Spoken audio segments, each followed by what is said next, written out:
Hi friends, welcome back to our rainbow club channel. இன்னைக்கு இந்த பதிவில் என்னுயிர் கண்மணி என்ற தொடர்கதையின் பகுதி 9 கேட்க போறோம். வாங்க கதைக்குள்ள போலாம். அழகாய் விடிந்தது மகிழனுக்கு. அவன் விழிகளின் எதிரே வதனியின் வதனம். கண்களை சுருக்கி அவள் விழிக்கும் அழகை காண திகட்டவில்லை. பிரகல்யாவின் விழிகளில் தெரிந்தது என்னவோ மகிழனின் புன்னகை முகம்தான். தன்னிச்சையாக அவள் கை அவன் முகத்தில் படர்ந்தது. நெற்றியில் மெல்ல வரடி கன்னத்தில் பதிந்திருந்தாள் அவளது விரல்களை. மெல்ல மலர்த்திய விழிகளில் ரசனை தொக்கி நிற்க, இதழ்களோ புன்னகையை சுமந்து இருந்தது. வதனிமா, இம்ப்ரெஸ் பண்ற. காலையில் காதல், அப்பா முடியல என்று சிலிர்த்து உணர்ந்து சொல்ல, பட்டென சுயம் வந்தாள் பிரகல்யவதனி.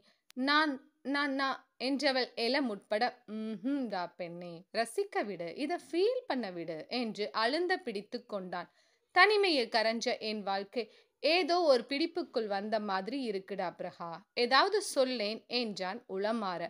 உங்ககிட்ட ஒரு விஷயம் பேசணும், பேசவா என்று முதல் முறையாக பேச விழைந்தாள். பேசுடா, பட் ஃப்ரெஷ் ஆகிட்டு பேசுவோம் என்று எழுந்து கொண்டவன் அவளையும் தூக்கிவிட்டான். இன்னைக்கு வயலுக்கு போகல என்று கேட்டுக்கொண்டே போர்வையை மடிக்க, இல்லம்மா, நேத்தே வேலை முடிஞ்சுது, இன்றைக்கு பிரகாவுக்குத்தான் என் நேரம் எல்லாம் என்று குளியலறைக்குள் சென்று விட்டான். பிரகா அவனைப் போல ஒரு முறை சொல்லி பார்த்து சிரித்தாள். ஏனோ அவன் உரைக்கும் போது அவளது பெயரே அழகாய் இருப்பது போல தோன்றும். சில நாட்களாய் கேட்காத கிங்கரா என்ற அழைப்பும், பிரகா மட்டும் சுற்றி வரும் இந்த நினைவும் அவளது ரம்மியமாக இருந்தது அவளுக்கு. கண்ணாடியில் முகம் பார்த்தாள். காதலான அவன் பார்வையில் சிரிப்பு இன்னும் மறையாமல் இருந்தது அவள் முகத்தில். அழகா இருக்க பிரகா என்று தன்னைத்தானே சொல்லிக் கொண்டாள். இன்னமும் அவளுக்கு சந்தேகம்தான். எப்படி இவ்வளவு சீக்கிரம் இவரோடு ஒட்டி கொண்டோம் என்று. திடீர் திருமணம், ஆனா அப்படி தெரியவே இல்லை. எனக்கு ஏதோ ரொம்ப வருஷம் பார்த்து பேசி பழகி இப்போ கல்யாணம் பண்ணிக்கிட்டது போல தோணுது என்று நினைத்து கொண்டாள். இவங்களை நம்ம எங்கேயோ மீட் பண்ண மாதிரியே தோணுதுல்ல பிரகா, எங்கேயோ பார்த்திருக்கும். சின்ன பிள்ளையில் எதுவும் பார்த்திருப்போமா? இருக்கும் என்று தனக்குத்தானே பேசியபடி வேலையை கவனிக்க சென்றாள். மாடிப்படகில் இறங்கி அதை வாசலில் கோலமிட்டு செல்ல, மகேந்திரன் நடைபயிற்சி முடித்துவிட்டு வீட்டினுள் நுழைந்திருந்தான். மணி 6 தொட்டு மீண்டது. தருணி இன்னும் எழுந்து வரவில்லை. சுமித்ரா தான் சமையல் அறைக்குள் நின்றிருந்தாள். காஃபி குடுங்கம்மா என்றபடி சோபாவில் அமர்ந்தவன் முகத்தை துடைத்தான். தருணிக்கு ரூமிட்டு எடுத்துட்டு போறியா மகேன் என்றதும் சுல்லென கோபம் வந்து விட்டது அவனுக்கு. இதுதான் எனக்கு பிடிக்காது. ஏன், தூங்கி எழுந்து வந்து குடிக்க மாட்டாளா? ரூம்ல தான் கொண்டு போய் கொடுக்கணுமா?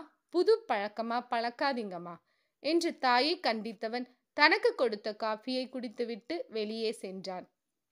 பால்கனியில் மகிழன் காப்பியோடு நின்றிருக்க, அவன் எதிரில் நின்றிருந்தாள் பிருகா. ஓய் பொன்னே, காஃபியை குடி, என் முகத்தில் என்ன இருக்கு என்று அவன் சிரிக்க, தன்னிச்சையாக தலை தாழ்ந்தாள். அவள் தடையை நிமிர்த்தி தன் புருவம் உயர்த்தி என்ன என்று கேட்க, அதற்கும் வெட்கம்தான் அவளிடம். ஒரு காஃபி போட்டு தந்தது குத்தம்மா, வெட்கப்பட்டுட்டே இருக்கியே, சொல்லிட்டு வெட்கப்படலா இல்ல என்று அவர்களை கிண்டல் செய்து விட்டு இருந்தனர். உங்களை என்று கையால் தட்டியவள், கிண்டல் பண்றீங்க என்றால் புகார் போல. ஹே, வலிக்குது என்று பொய்யாக உதறியவன் அவளை தன்னருகில் இழுத்திருந்தான். ஏண்டா, அடுத்தவன் வைத்தறிச்சலை கொட்டுக்கிற, கண்ணுப்பட போகுதுடா மகிழா. வீலை விரித்து அவனை நோக்கியவள், வெளியே வச்சு என்ன பண்றீங்க? அச்சோ, உங்க தம்பி என்று முனகியபடி அவன் பிடியிலிருந்து தப்பித்து ஓடிவிட்டாள். ஹேய் ப்ரூஸ்லி சட்டென வந்து விட்டது அவளது செல்ல பெயர். எவன் பார்த்தால் எனக்கென்ன என்ற மனநிலையில்தான் மகிழன் இருந்தான். மகேந்திரனுக்கோ ஒரு பக்கம் சங்கடம், மறுபக்கம் சந்தோஷம், ஏக்கம் வேறு பீடித்து கொண்டது.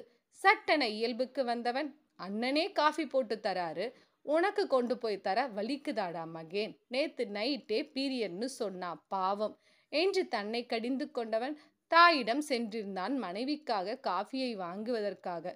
சுமித்ரா சமையலறையில் நிற்க, நாகலட்சுமி அவருக்கு உதவி கொண்டிருந்தார். மா, காஃபி வேணும் என்றான் வாசற்படியில் நின்று. இப்பதான மகேன் குடிச்ச என்று சந்தேகமாய் கேட்க, எனக்கில்ல, தருணிக்கு என்று சொல்லவும் சுமித்ரா வியப்புடன் பார்த்துவிட்டு, யாரோ இங்க வந்து குடிக்க சொன்னாங்க, அவங்கள நீ பாத்தியா நாகு என்று கிண்டல் செய்ய, நாகலட்சுமி வாயை மூடி சிரித்தார். மா என்றவன், குடுங்களேன் ப்ளீஸ் என்றார். அப்படி வா வலிக்கு. அவளுக்கு முடிஞ்ச போது உனக்கும் சேர்த்து எடுத்துட்டு வந்தா இல்லையா?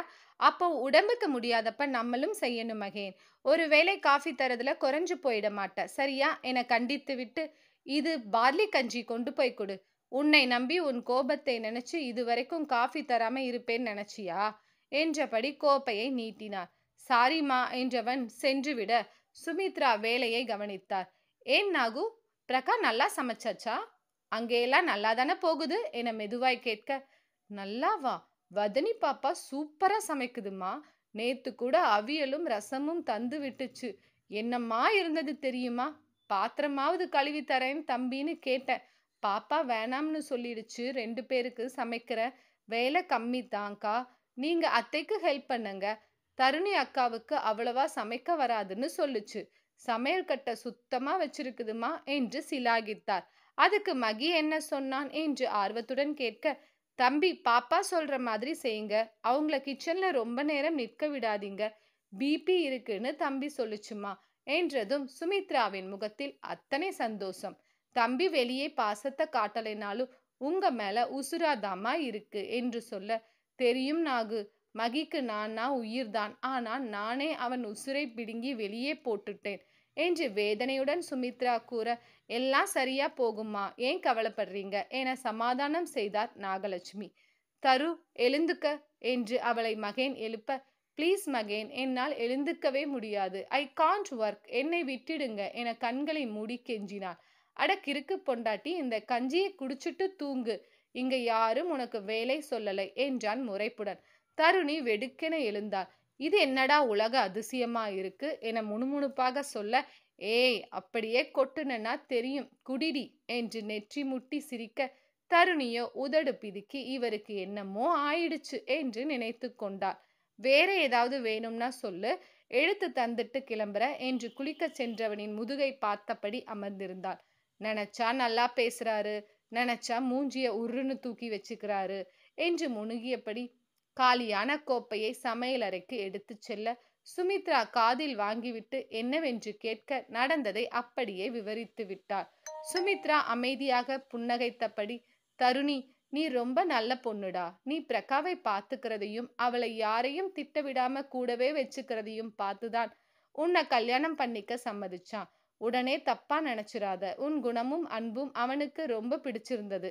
அம்மா தங்கச்சியையே இவ்வளவு நல்லா பார்த்துக்கிற பொண்ணு கண்டிப்பா என் தம்பி தங்கச்சியையும் பார்த்துப்பான்னு சொல்லி ஓகே சொன்னான். நீ பிரகாவை அன்றைக்கு அப்படி ஒரு மாதிரி பேசவும் தான் நான் உன்னை கண்டிச்சிருப்பேன். அதுபோல மகிழனை ஏதாவது சொன்னாலும் அவனுக்கு கோபம் வந்துடும் தருணிமா என்றார் பொறுமையாக. அத்தை, நானும் அவளை திட்டணும்னு நினைக்கல. உங்களுக்கு எப்படி சொல்றது? லைக் ஃபார் எக்ஸாம்பிள், நாகலட்சுமி உங்களுக்கு முதலாளியா வந்தா நீங்க எந்த மாதிரி ஃபீல் ஆவீங்களோ அதே போல்தான் என் மனநிலையும் இருக்கு. நான் பிரகாவை எப்போதும் எனக்கு கீழேயே பார்த்து பழகிட்டேன். அதுக்காக மற்றவங்கள மாதிரி அவளை அடிமையா வச்சுக்க நான் நினைச்சதே இல்லை. ஆனா அதே சமயம் தங்கையாகவோ அக்காவாகவோ என்னால் ஏத்துக்க முடியாது. ஏத்துக்கிட்டதும் இல்லை. ஜஸ்ட் என் வீட்டில் ஒரு கெஸ்ட் அவ என்றால் இலகுவாக. சுமித்ரா அதிர்ந்து பார்த்தவர், கெஸ்ட் அவ இல்லம்மா, நீயும் உங்க ஃபேமிலியும் தான் என்று பட்டென சொல்லிவிட்டார் சுமித்ரா. அத்த என்று அதிர்ச்சியாக அழைத்தவளின் முகப்பாவனையை சட்ட செய்யாமல், நீங்க உன் குடும்பம் எல்லாம் வாழ்றது எல்லாம் அவளோட அப்பா சொத்து என்றார் சுல்லென்று. போய் கேளும்மா, உன் அப்பா அம்மா கிட்ட கேளு. உங்க குடும்ப லட்சணம் தெரியும். அப்படி இருந்தும் உன்னை என் மகனுக்கு கட்டி வச்சதுக்கு காரணம் மகிழனும் அவன் வார்த்தையும் தான். தருணி அதிர்ந்து பார்க்க அவளை கண்டு கொள்ளாமல் சென்றவர் சட்டென திரும்பி, பழைய தருணியா இருந்தா உன் வாழ்க்கை நீ நினைச்சதை விட சிறப்பா இருக்குமா? இல்ல நான் மாறியதுதான்னு நினைச்சா விளைவுகள் விபரீதம் ஆகிடுமா என எச்சரித்து விட்டு சென்றார். மகிழன் பிரகாவோடு வெளியே கிளம்பி இருந்தான். இருசக்கர வாகனத்தில் மனைவியோடு முதல் பயணம். மனமெல்லாம் மகிழ்ச்சியோடு தொடர விதி அவர்களின் பின்னால் தொடர்ந்து வந்தது. என்ன வியூவர்ஸ், அடுத்த பதிவில் அடுத்த பகுதியுடன் உங்களை சந்திக்கிறேன். அது வரைக்கும் எங்கள் சேனலை லைக் பண்ணுங்க, ஷேர் பண்ணுங்க, கமெண்ட் பண்ணுங்க, மறக்காம சப்ஸ்கிரைப் பண்ணுங்க. நன்றி, வணக்கம்.